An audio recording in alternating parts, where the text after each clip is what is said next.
Welcome, truth seekers and wanderers of the heart, to a new and blistering chapter from Turkish Spotlight Secrets. Today, the skyline of Istanbul feels heavier than usual, as if the Bosphorus itself were holding its breath for what we're about to uncover. For years, we looked to Yaman and Demet Özdemir as the archetype of a golden-era romance, polished, aligned, enviably private. But the postcard-perfect picture has begun to peel at the edges, revealing a far more complicated canvas underneath. Demet has stepped forward to speak, and with her words, the quiet myths around their love story have shattered into 1,000 echoes. Before we dive into the whirlwind of control, release, pride, and pain, a heartfelt invitation: if you value fearless storytelling that doesn't blink in the face of hard truths, subscribe to Turkish Spotlight Secrets. Hit that bell so you don't miss a beat, and consider tapping the join button to help us keep asking the questions others avoid. Your support keeps this mirror of reality polished and pointed toward the stars we think we know. Here's where the mask slips. The revelation struck like lightning over the city. Demet Özdemir, who for so long had chosen discretion over spectacle, decided it was time to break the silence that had become its own kind of captivity. At a recent event, surrounded by camera flashes and sharp questions, she spoke with a calm that only made her words land heavier. She was done, she said, with endorsing an image that did not belong to her life. What the public admired was not a lie exactly, but a carefully curated slice of a truth that left out the parts that hurt. The truth, as she laid it out, moved around the duality of the man she once adored. The Yaman known to millions, magnetic, disciplined, always immaculate, held another side that few suspected, a private insistence on perfection and order that demanded the world bend neatly to his plans. Demet described the slow fade of spontaneity in their home life, how little by little the laughter they shared had to arrive on cue, inside the lines of an agenda. What began as care, his insistence on her rest, her safety, her focus, over time hardened into a beautiful cage. The routines were shiny, the locks were gold. People close to her say the boundaries blurred until they vanished. Ken didn't just offer guidance, he reviewed, evaluated, revised. Scripts came under his lens. Meetings were weighed for optics. She was told, politely and persistently, which offers would position them well and which would introduce noise. It did not stop at the set.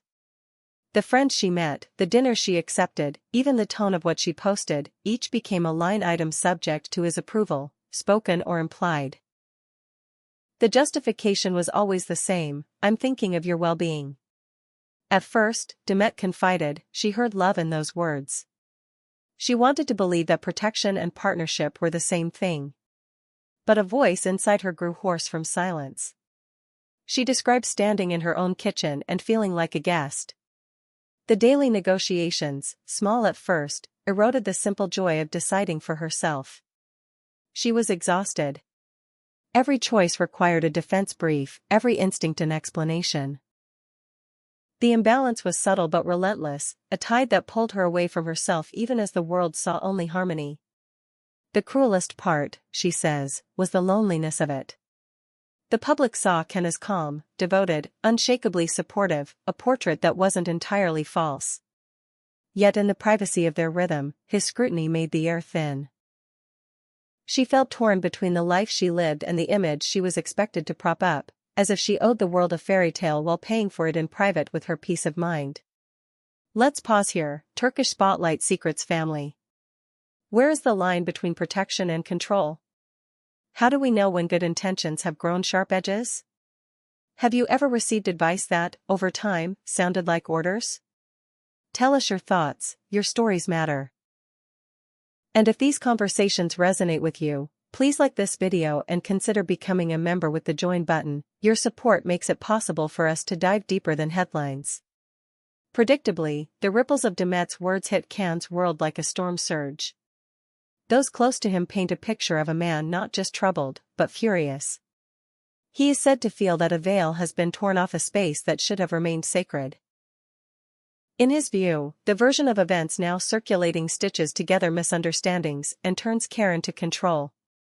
He reportedly told Confidence, "This has to be resolved. Not tomorrow. Now." According to whispers from his inner circle, his stance rests on a razor-thin distinction. He never prohibited anything, he says, he advised. He gave perspective, informed by his own hard-earned experience.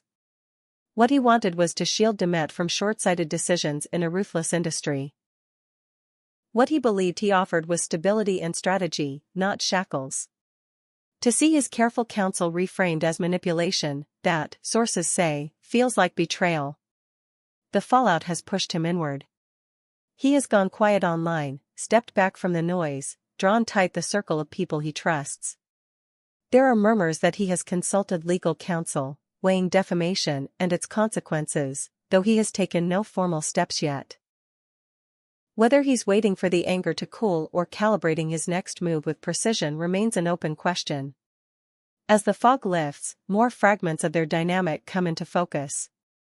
The flashpoints were often work-related.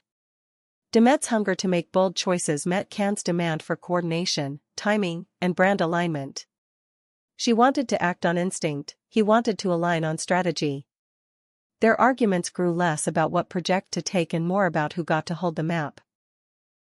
And when, in the twilight of their time together, Demet is said to have voiced the sentence, "I want to chart my own course," the temperature dropped. A line was crossed. Or drawn. The separation that had been quietly underway became irreversible. To friends, Demet has admitted that the aftermath was the hardest stretch. You don't walk out of a gilded room and instantly breathe, your lungs need to relearn. She was tired of justifying, of asking permission without calling it that. She says she worked to rebuild her inner compass, to trust her first yes and her first no.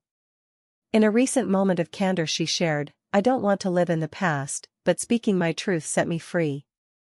Those words carry the weight of someone who has finally put a bag down after miles of carrying it. She is revisiting old dreams and testing new ones, and for the first time in a long while, she feels like the author of her own days. "I don't have to explain myself to anyone." She sums it up like that, and her smile looks less posed now. Turkish Spotlight Secrets family, the tension is electric. What does Can do from here? Does he step out with a bombshell interview and outline a narrative in his own voice? Or does he armor himself in silence, trusting that time will do for him what words cannot?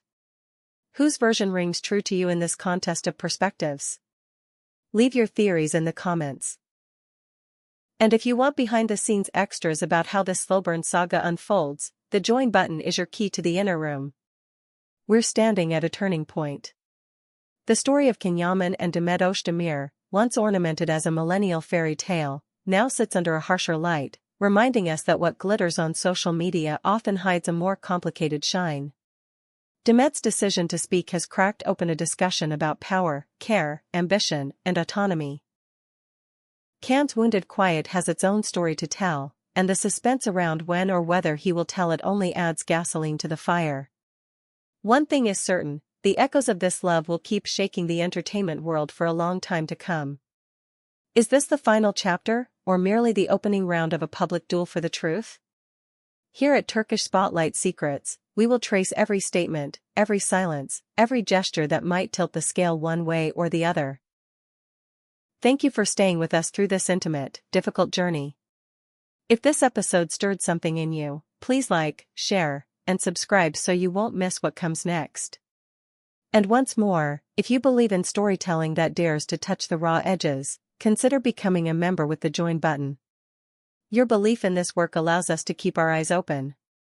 We'll see you in our next exclusive, where the surface gives way, and the real story begins.